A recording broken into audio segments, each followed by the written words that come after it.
James segera berkata, sebenarnya, semakin kuat orang hebat, semakin bijaksana, mereka lebih memperhatikan moralitas dan etiket. Jika tidak, mereka tidak dapat mencapai posisi seperti itu. Amanda juga mengangguk, ya, memang benar, tokoh besar semuanya berbicara rasional. Kirana merasa masalah ini tidak sederhana, tetapi tidak dapat mengatakan apa itu. Di matanya, bagaimanapun, kesenjangan antara Nathan dan keluarga Garrett terlalu besar. Selanjutnya, kita akan bersiap untuk menghadiri pesta ulang tahun nenekmu. Hadiahnya harus dipilih dengan cermat. Kamu pikirkan dulu, dan kami akan memilihnya nanti. Amanda menganggap kesempatan pulang ke rumah orang tuanya dengan sangat serius. Hal yang sama berlaku untuk James sebagai menantu dari keluarga Pramana, akan sangat bagus jika dia bisa bersinar di pesta ulang tahun. Sekarang keluarga Garrett telah mengirim 1 triliun, James dan Amanda sangat percaya diri. Semuanya telah kembali normal, dan proyek Kirana telah berkembang dengan baik. Beberapa perusahaan telah mengajukan kerjasama. Lagi pula, setelah pengembangan taman ekologi, ada berbagai pasar seperti restoran, penginapan, dan sebagainya. Siapa yang lebih cepat, bisa mendapat peluang.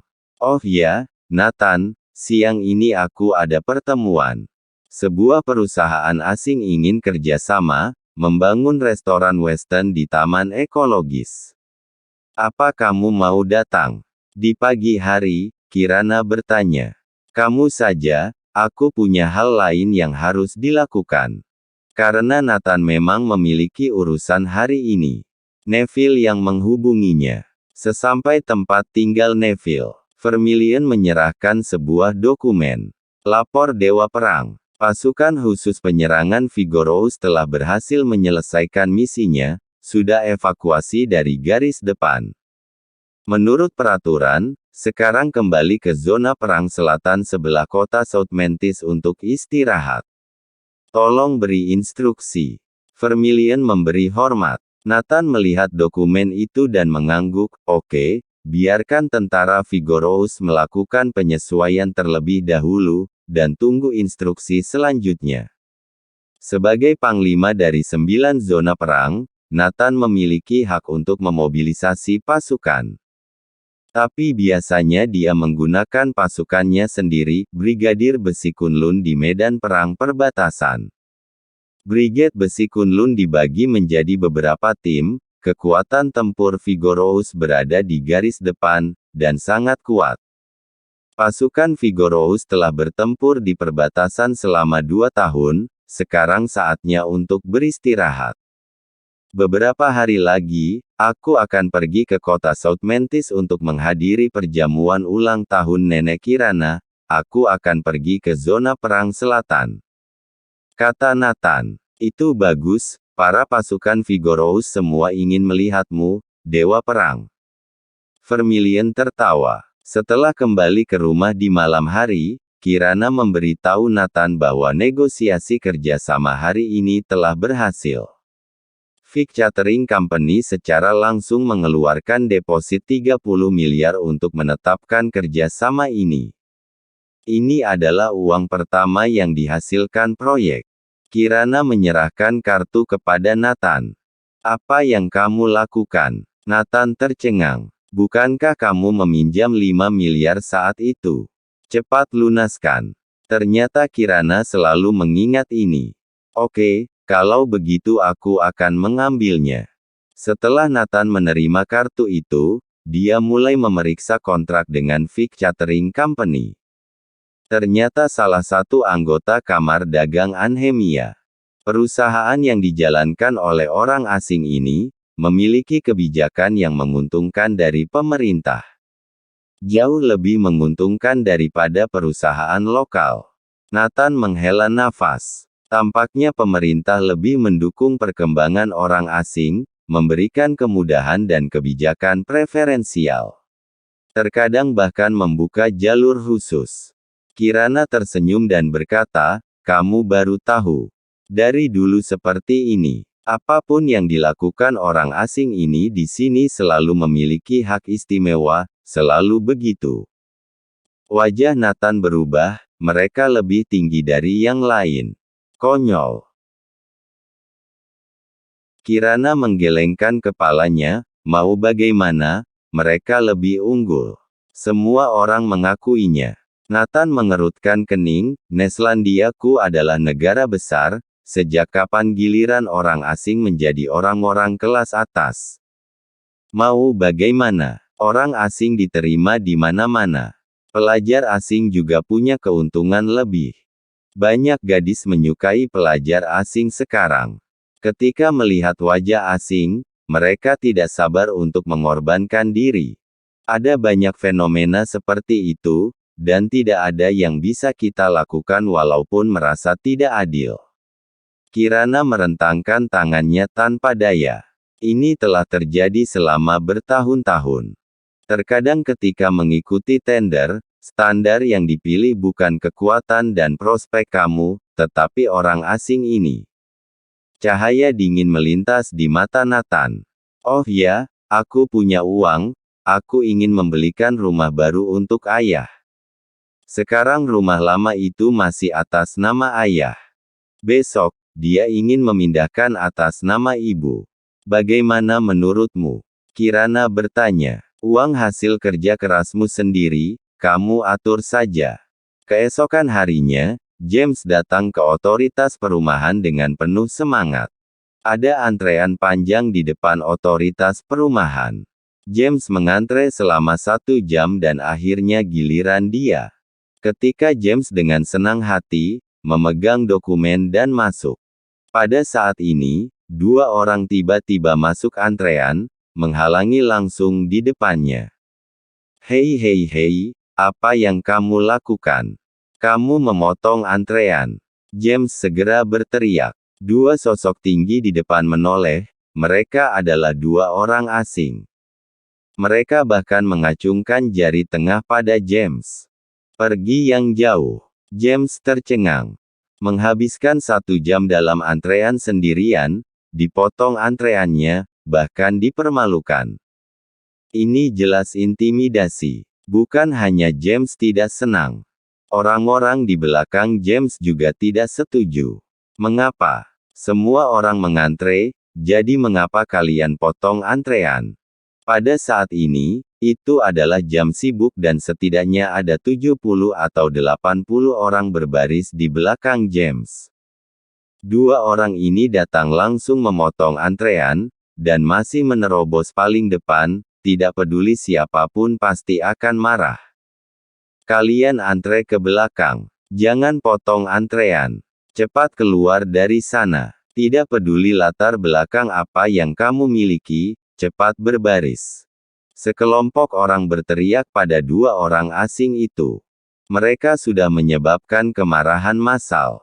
Hanya saja kedua orang asing itu cuek, dan mereka bahkan tidak ingin menoleh.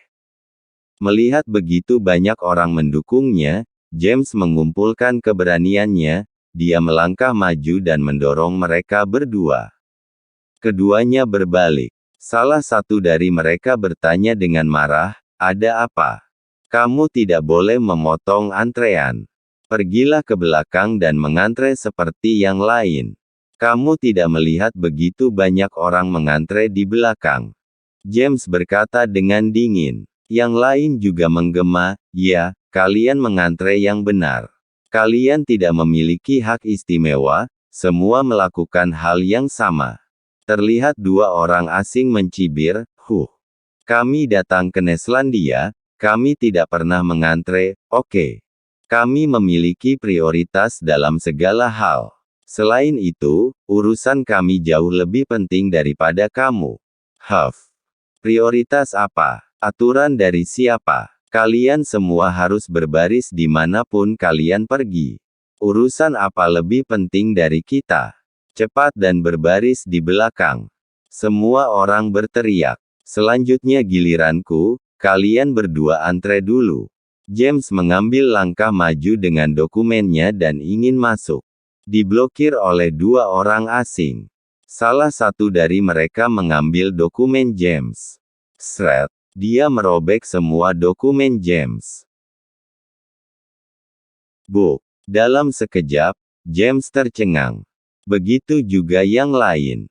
Tidak terpikir bahwa kedua orang asing ini akan begitu berani. Dia bahkan merobek dokumen orang lain. Orang kelas bawah. Cepat pergi.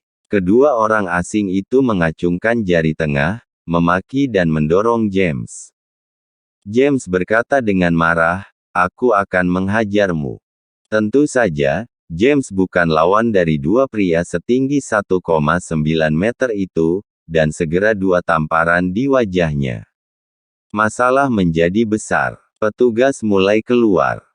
Pria parubaya pertama berkata dengan marah, "Aku Adrik Ilin, manajer yang bertugas hari ini. Adalah masalah apa bisa disampaikan kepadaku?"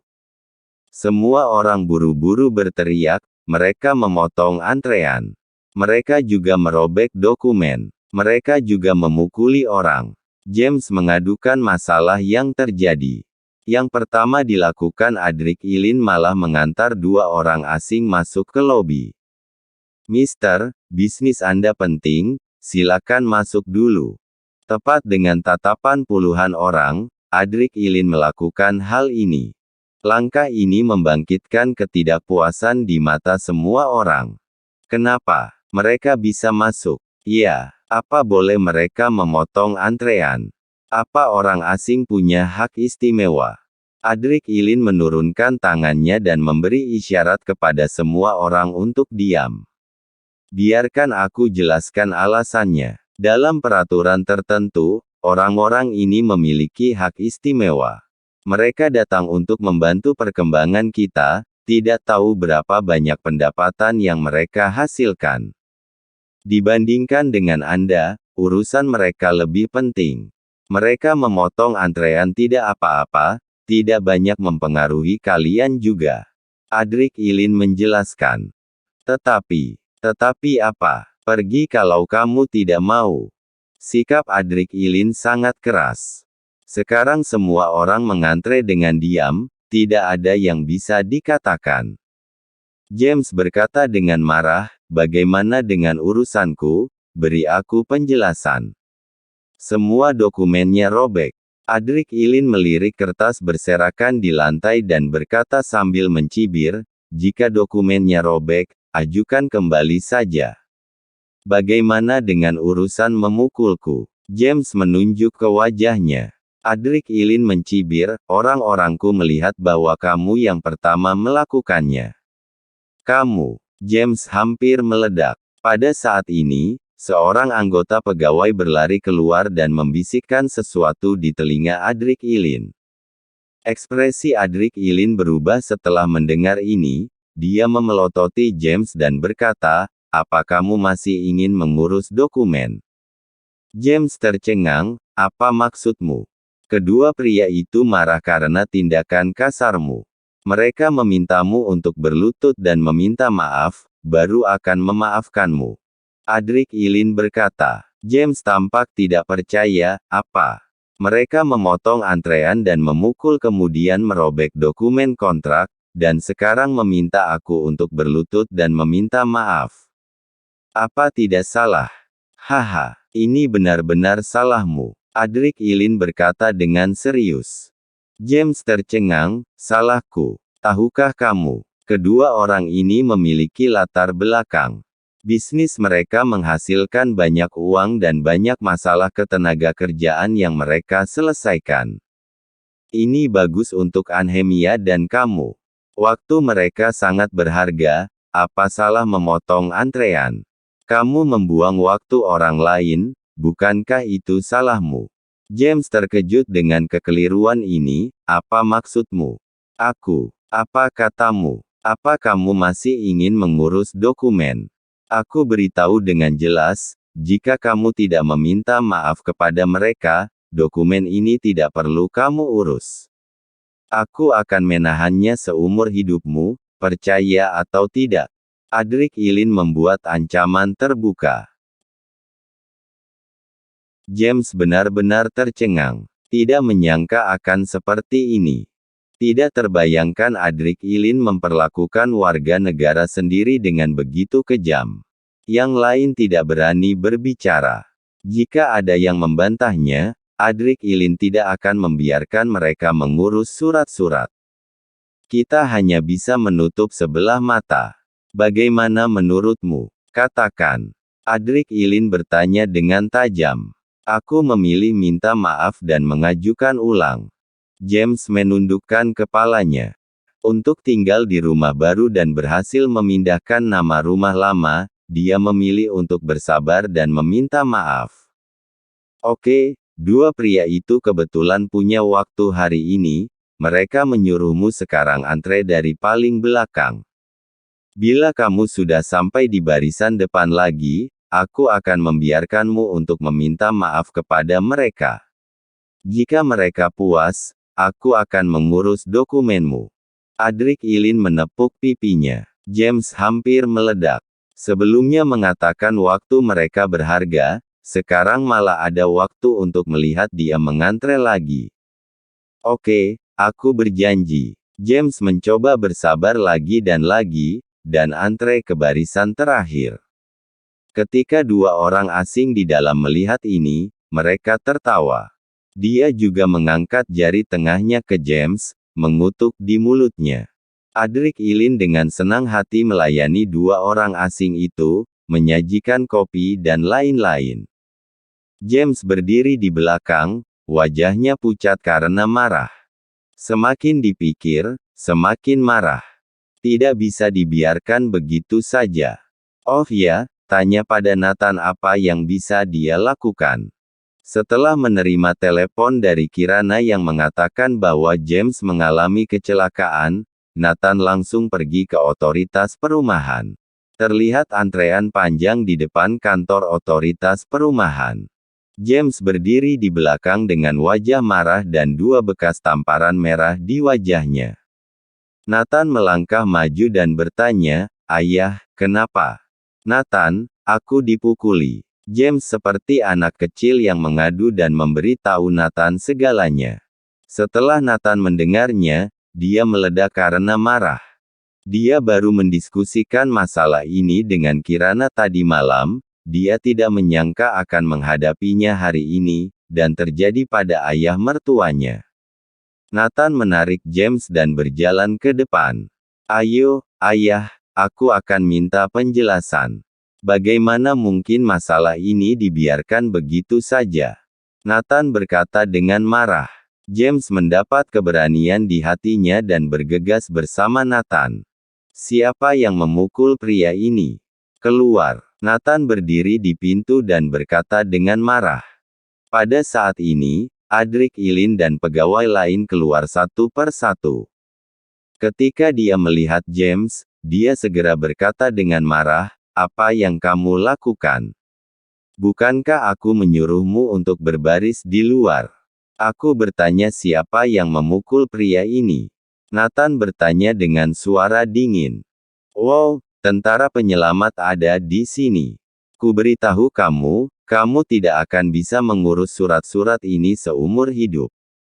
Aku akan menahannya seumur hidupmu." Wajah Adrik Ilin tiba-tiba berubah sangat marah. James ketakutan. Nathan melirik lencananya dan berkata dengan dingin, "Adrik Ilin, kan? Iya, itu aku. Kenapa? Apa kamu akan melaporkanku atau apa?" Adrik Ilin menunjuk hidung Nathan dan meraung. Nathan mengabaikannya, tetapi mengeluarkan ponselnya dan memutar nomor. "Hei, Irfan, minta kepala otoritas perumahan untuk datang. Tanyakan padanya apa dia mengenal seseorang bernama Adrik Ilin." Nathan berkata dengan dingin. Irfan Wilson di ujung telepon menyeka keringat dinginnya. Leo Baldwin, sekretaris pertama, bertanya, "Apa yang terjadi? Cepat dan beritahu Ahmad Jaja dari otoritas perumahan untuk pergi ke otoritas perumahan. Seorang pria bernama Adrik Ilin telah mengusik Dewa Perang Kunlun," kata Irfan Wilson. Adrik Ilin mencibir ketika Nathan menutup telepon. "Apa? Sudah selesai menelepon?" Kamu akan membunuhku atau memecatku.